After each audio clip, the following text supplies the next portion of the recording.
कथा एक आम किसान के जीवन के बारे में है, जहां वह अपनी जमीन बेचने और अपनी जमीन में एक खेत मजदूर के रूप में काम करने के लिए मजबूर है। ऐसी ही एक कहानी राहुल या पाटिल के इर्द गिर्द घूमती है। उनके पिता दत्तराम ने भी अपनी जमीन बेच दी थी और अपनी जमीन में एक चौकीदार के रूप में रह रहे हैं। एक दिन मकान मालिक शिंदे दत्तराम और राहुल्या को चुनौती देता है कि वह अपनी जमीन वापस ले लेगा।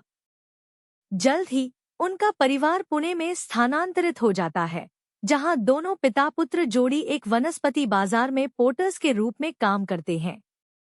एक दिन स्थानीय गुंडों ने एक बूढ़े व्यक्ति से जबरन पैसे निकाले। राहुल्या ने उन्हें पीटा और जेल चला गया। वहां वह स्थानीय विधायक के समर्थन के साथ एक शक्तिशाली गैंगस्टर नान्या से मिलता है। राहुल्या जेल से रिहा होने के बाद नान्या के साथ हाथ मिलाता है। इस बीच उन्हें चाय विक्रेता मांडा के साथ भी प्यार हो जाता है। राहुल्या जल्द ही अपना नाम कमाता है, क्योंकि उसने गलती से मेयर की हत्या कर दी थी और गवाहों से झूठी प्रशंसापत्र के साथ इस कांड को आत्महत्या बताकर नान्या ने उसे फिर जेल से बाहर निकाल लिया। राहुल्या अपनी नई प्रसिद्धि के साथ वनस्पति विक्रेताओं की समस्याओं को हल करने के लिए निर्धारित करता है कि वह अपने उत्पादों को मौजूदा कीमतों से अधिक दरों पर खरीदेगा। यद्यपि वह विक्रेताओं द्वारा सराहना की जाती है, दत्तराम उसे अस्वीकार कर देता है। जल्द ही राहुल्या नान्या के गिरोह में एक प्रमुख सदस्य बन जाता है। एक दिन पिटिया और दया ने नान्या से शिकायत की कि वे राहुल्या के मास्टरजी के स्वामित्व वाली भूमि को एनेक्स करने में विफल रहे। राहुल्या ने अपना निजी स्कोर तय किया और अपने परिवार के सामने मास्टरजी की शूटिंग करके जमीन को एनेक्स किया। नान्या ने हत्यारे के रूप में मास्टरजी के चाचा का उत्पादन करके उसे बाहर निकाल दिया। राहुल्या अपने परिवार से पूरी तरह से विस्थापित हो गया है और उसे अपने घर से बाहर कर दिया गया है।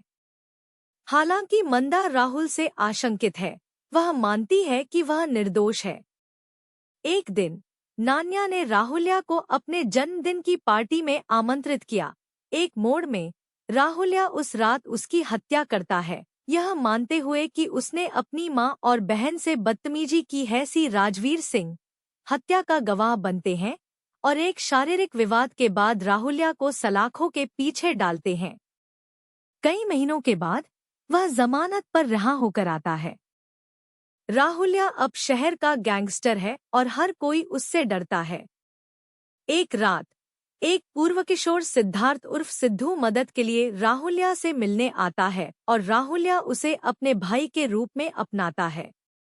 इस बीच राजवीर राहुल्या के परिवार पर दया करते हैं और लगातार राहुल्या को अपने हाथों में कानून लेने के लिए गंभीर परिणामों की चेतावनी देते हैं, लेकिन कोई फायदा नहीं हुआ।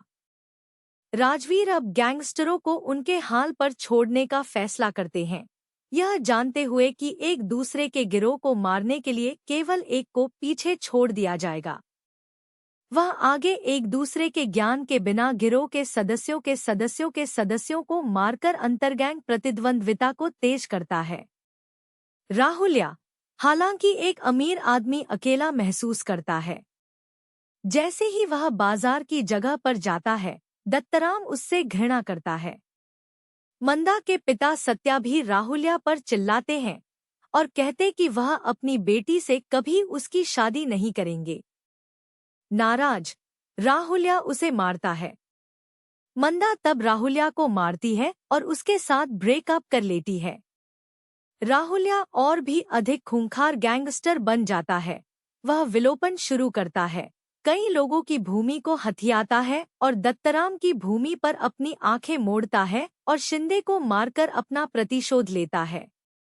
एक एलिटेड राहुल्या ने दत्तराम को समाचार साझा किया, लेकिन राहुल्या के जबरदस्त तरीकों के कारण हमेशा की तरह खुश नहीं है। भूमि बस्तियों में से एक के दौरान वह एक खुशहाल परिवार में आता है, जहां पिता को अपने बेटों की उपलब्धियों पर गर्व होता है। यह सुनने के बाद राहुल्या अब बदल गया है।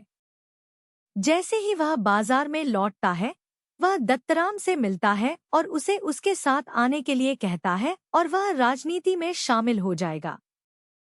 दत्तराम ने कहा कि उसके पास अपने तरीके से काम करने के लिए कई मौके थे, लेकिन वह नहीं था। जैसा कि राहुल्या छोड़ने वाला है, स्थानीय विधायक को राहुल्या की राजनीति में शामिल होने के लिए राहुल्या और दयाल्या की हत्या करने के लिए पिट्या और दया के बारे में सूचित किया जाता है।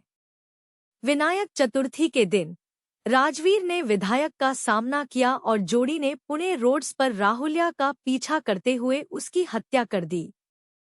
राहुल्या जल्दी से सिद्धू को घटनाओं के बारे में बताता है और उसे सभी को सूचित करने के लिए कहता है।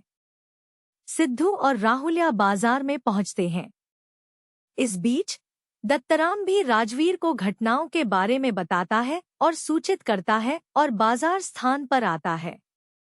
राहुल्या अब बाहर आता है और दोनों दया पित्सा की जोड़ी का सामना करती हैं। जैसे जैसे दोनों को पकड़ लिया जाता है, राहुल्या ने खुद को पुलिस के सामने आत्मसमर्पण कर दिया। सिद्धू ने अपनी बंदूक निकाली और राहुल्या को गोली मार दी, जिससे उसकी मौत हो गई। वह खुलासा करता है कि वह मास्टरजी का पोता है और उसने बाजार में राहुल्या की हत्या करके अपनी मरने वाली मां से अपनी मौत का बदला लेने का वादा किया था। राजवीर ने तब पिट्या दिवस का सामना किया और उसे मार डाला। जैसा कि राहुल्या का शव का अंतिम संस्कार किया जा रहा है, हर कोई रोता है और दत्तराम हंसता है क्योंकि उसे राहुल्या के शब्दों को याद दिलाता है कि वह कम से कम एक बार मुस्कुराता है। जैसा कि राजवीर निकलता है, वह सोचता है कि राहुल्या को 300 एकड़ के मालिक होने के बावजूद केवल 6 फीट भूमि की आवश्यकता थी।